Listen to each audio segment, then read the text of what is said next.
150 ఏళ్ల చరిత్ర కలిగిన ఏలూరులోని తూర్పు వీధి గంగానమ్మ, మహాలక్ష్మమ్మ, పోతురాజుబాబు జాతర సమిష్టిగా కలిసి విజయవంతం చేద్దామని వంకినేని భానుప్రకాష్ పిలుపునిచ్చారు. ఆదివారం జాతర కమిటీ సభ్యులు ఏలూరు నియోజకవర్గంలోని గంగానమ్మ, కనకదుర్గమ్మ ఆలయ కమిటీల సభ్యులతో జాతర విజయవంతానికి తీసుకోవాల్సిన చర్యలపై చర్చించారు. ఈ సందర్భంగా భానుప్రకాష్ మాట్లాడుతూ జాతర సందర్భంగా పోతురాజుబాబు గెడ ప్రతి ఇంటిని సందర్శించే విధంగా ఆయా ప్రాంతాల్లోని కమిటీ సభ్యులు చర్యలు తీసుకోవాలని అన్నారు. గంగానమ్మ కృపా కటాక్షాలు ప్రతి ఇంటికి అందేలా ముందుకు సాగాలన్నారు. ఇందుకోసం సమిష్టి కృషి అవసరమని చెప్పారు.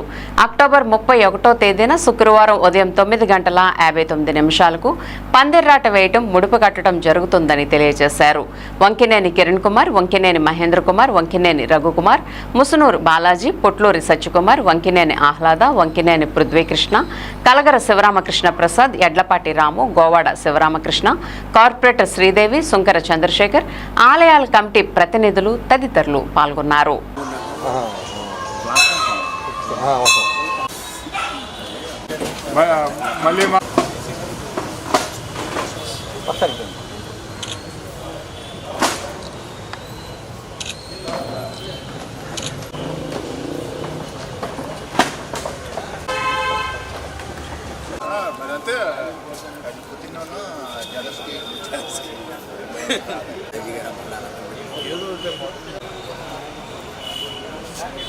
ఇవాళ మన గుడి పరిధిలో, గడ సంచార పరిధిలో ఉన్న అమ్మవారి గుడిలో యొక్క సేవకులతో అందరూ కూడా ఒక సూచనల వరకును ఇదిను కలవడం జరిగింది. ఇలాగే తరచూ ఈ జాతర మొదలయ్యే వరకు కూడా టైం ఫ్రేము, టైం షెడ్యూల్ ప్రకారం ప్రతి గడప, ప్రతి మనిషి మన తూర్పు వీధి అమ్మవారి గడ చూసి వాళ్ళకి చెందాలి అనే దాంతో అందరం కలిసి పనిచేయటానికి ఇవాళ ఫస్ట్ పరిచయంగా ఇవాళ జరగటం జరిగింది.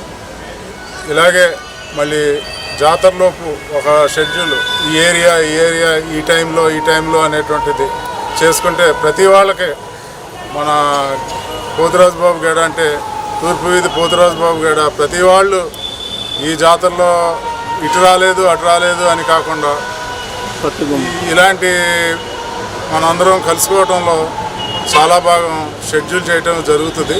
ఇలాగే నెక్స్ట్ విజయదశమి రోజుల్లో ఒకరోజు కూడా అలా మిగిలిన రోజుల్లో కూడా ఒక 4-5 సార్లు ఇలా కలుసుకుని ఒక షెడ్యూల్ ప్రకారం ముందుకెళ్తే అసలు చాలా బాగా జాతర అందరూ దాంతో మనంతో జాతర అనేటువంటిది చేయొచ్చు.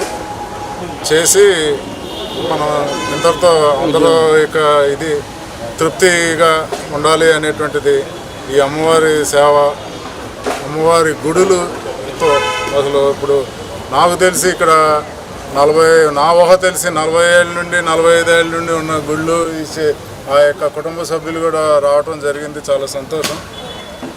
దీంతో ఇవాళ కార్యక్రమం చేసి నెక్స్ట్ మళ్ళీ కలవటం జరుగుతుంది. ఇది ఇంతటితో జరుగుతుంది.